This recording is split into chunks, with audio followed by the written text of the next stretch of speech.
From the GrayMan Briefing, this is a summary of recent developments regarding the Second Amendment, cybersecurity, protests, supply chain disruptions, national security, law and order, free speech, censorship, government oversight, and more.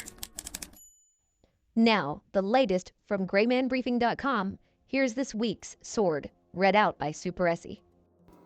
This week, we're looking at protests against Trump's presidency, AI profiles taking over Instagram and Facebook, DARPA's breach on citizens' privacy, censorship by the WHO and GEC, IEDs and arrests made in Virginia and Idaho, new gun control laws in Washington to limit purchases of firearms and ammo, and detailed analysis of the NOLO attack in Vegas Cybertruck incident. Let's begin with civil unrest. On January 20th, pro-Palestinian activists, Antifa, anti-Trump groups, and socialist organizations, including Code Pink and People's Forum, will protest at the Capitol. Their demands include opposition to the Trump presidency, capitalism, and so-called injustices in Gaza. Law enforcement expects significant disruptions. In Washington, D.C., non-scalable fencing and additional security measures have been installed ahead of that inauguration. Also, the anti-Trump group 14th Now organized a 3-day protest leading up to January 6th for his certification. Moving into health and safety. In New Jersey, California, and Illinois, hospital systems, including RWJ Barnabas Health and OSF St. Francis, of course many others, reinstated face covering mandates for staff and visitors. They've also limited visitors to 2 per patient and banned children from visiting for the usual 2020 reasons. The U.S. Surgeon General released a January 3rd advisory highlighting alcohol's supposed role in over 100,000 annual cancer cases, including throat, liver, and breast cancer. Alcohol, according to them, is now the 3rd leading preventable cancer cause, following obesity and smoking. Shifting now into commercial oversight. Meta's integration of AI-generated profiles on Facebook and Instagram faced backlash over fabricated stories and user engagement concerns. They created profiles such as one AI who was a queer mother, black mother, another one, like they all had like backstories to them, but they're just AI profiles that looked like a regular person's profile. However, you couldn't block them. Meta took those down in about 2 hours after people started calling them out on it. Moving on, PragerU's app was removed from the Google Play Store for violating policies against misleading claims. The app has been removed previously for similar reasons. PragerU is that conservative media group. The Global Engagement Center, tasked with countering disinformation, according to them, closed after losing funding. Critics accused the center for suppressing domestic free speech and blacklisting certain media outlets. The World Health Organization introduced OpenWho, a platform offering courses on managing health misinformation. Its program, Infodemic Management, trains professionals to identify and counteract false narratives during health crises. Moving into government oversight. Between 2021 and 2024, the Department of Justice funded 102 grants for diversity, equity, and inclusion programs in kindergarten to 12 schools, impacting over 3 million students over 36 states. The initiatives were on restorative justice practices, LGBTQIA+ support, mental and behavioral health, substance use prevention, conflict mediation, social emotional learning, and more. This was under the Stop School Violence program, and as you can tell from these DEI measures, none of them are about school security. DARPA's Theory of Mind program has launched. It aims to use AI and cognitive science to predict adversarial behavior among citizens, enhancing decision-making for national security, according to them. Also, Prime Minister up there in Canada has announced his plans to resign. Let's now talk about that terror attack in New Orleans and shift into the event there in Vegas with the Cybertruck. On New Year's Day, a terrorist attack in New Orleans left 15 dead and over 30 injured. Shamsuddin Jabbar drove into a crowd and engaged police in a shootout before being killed. Explosives and an ISIS flag were found at the scene. Now we're going to kind of just look through some of the GrayMan Briefing's updates. I'm going to kind of pick through some various things here. so bear with me. A Glock handgun, a .308 rifle were recovered at the scene.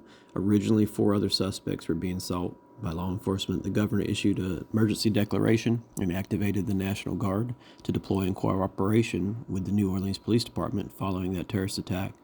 The FBI revealed that the suspect was a former U.S. Army soldier, had been stationed at Bragg, was born in the U.S., and may have been working with others in an ISIS-inspired attack.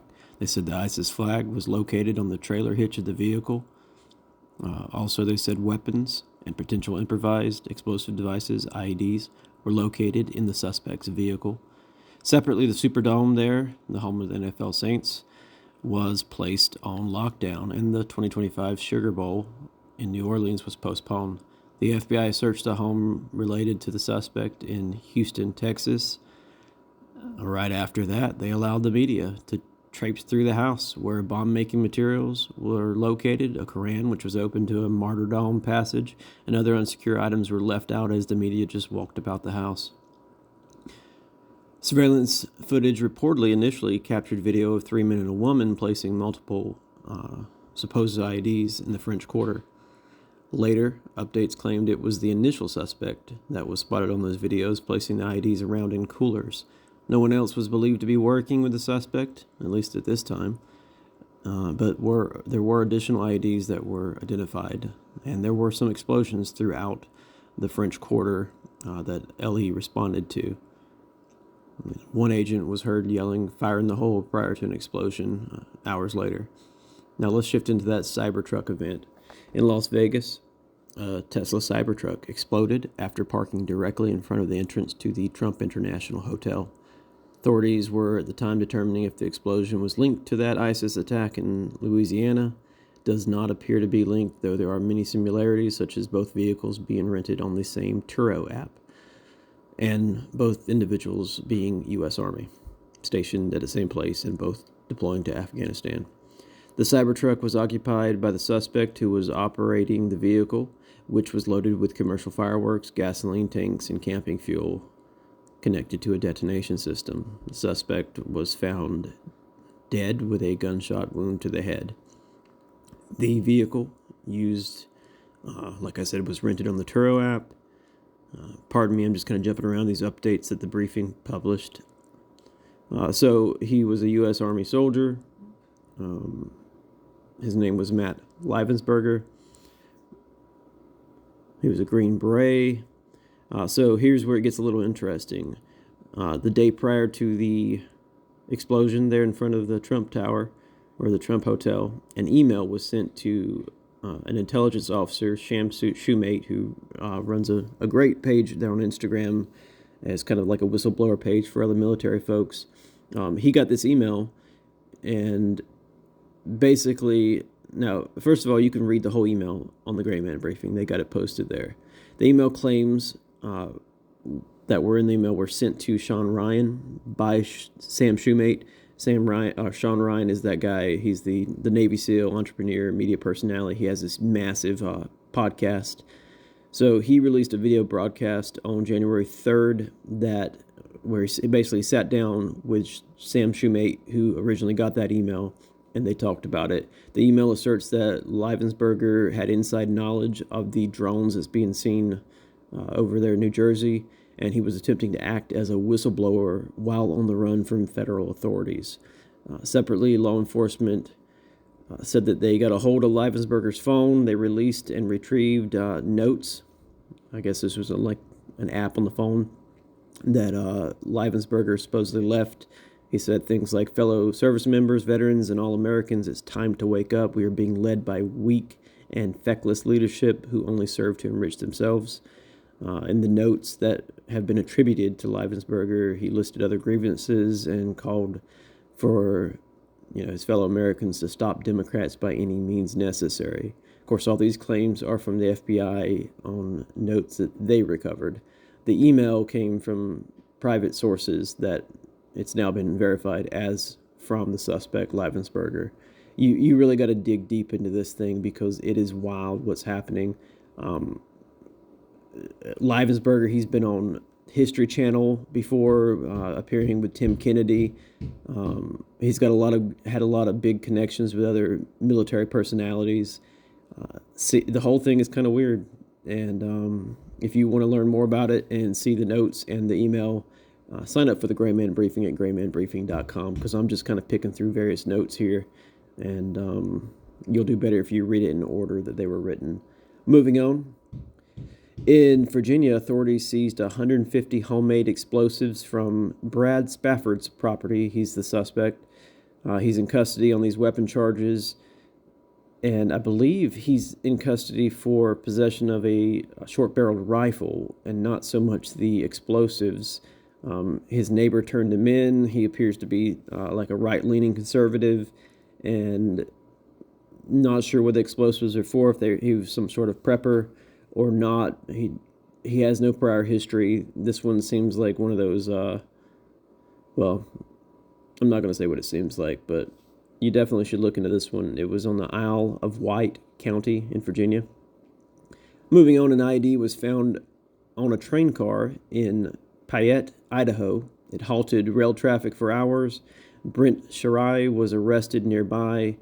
He'd planted the bomb on the train car. It really disrupted the trains there in Idaho for a while, and this is another one you want to probably look into a little bit more, but this one is probably going to be a dead end, just some crazy guy.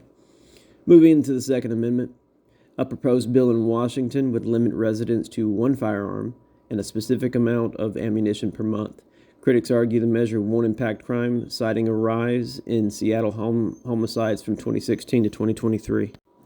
So the bill limits residents to one firearm and 100 rounds of .50 caliber or 1,000 rounds of any other caliber. Yeah, even 22. This is for a 30-day period. It enforces civil liability and fines of up to $1,000. The bill adds the following language: a dealer may not deliver more than one firearm to a purchaser or transferee within a 30-day period. A dealer may not deliver more than 100 rounds of .50 cal ammunition or more than 1,000 rounds of any other caliber of ammunition to a purchaser or transferee within a 30-day period. Moving on, let's look at concealed carry permits. So they're declining as constitutional carry laws expand. So we now have constitutional carry or some form of permitless carry in 29 states. Despite this, firearm ownership looks to be on the rise, with permit holders maintaining low crime rates compared to the general population. So according to a report from the Crime Prevention Research Center, the number of concealed carry permit holders in the U.S. has declined for the second consecutive year. That's of 2024, the end of, now totaling about 21 million. That's a 1.8% decrease from the previous year. This decline is largely attributed to the rise in constitutional carry laws now enacted in those 29 states, including Louisiana, which took place in July. Currently, 46% of Americans live in states with constitutional carry. The data indicates that Americans are increasingly choosing to carry a firearm despite not having a concealed carry permit, because now they do not need one. So there's two different ways to look at this. Initially, it looks like gun ownership is down, but it's not. Just the way we track it is down. We initially would use concealed carry permits and pistol purchase permits to track how many people own firearms. So it actually does appear firearm ownership is growing, even though the amount of people having a concealed carry permit is declining, and that's because of the constitutional carry growth. So we'll stop there. That's it for this week's briefing. Thanks for listening, and as always, remain aware, be vigilant, and stay safe. Get unredacted, real-time briefings sent via email and through the Telegram and Signal apps by joining the GrayMan Briefing.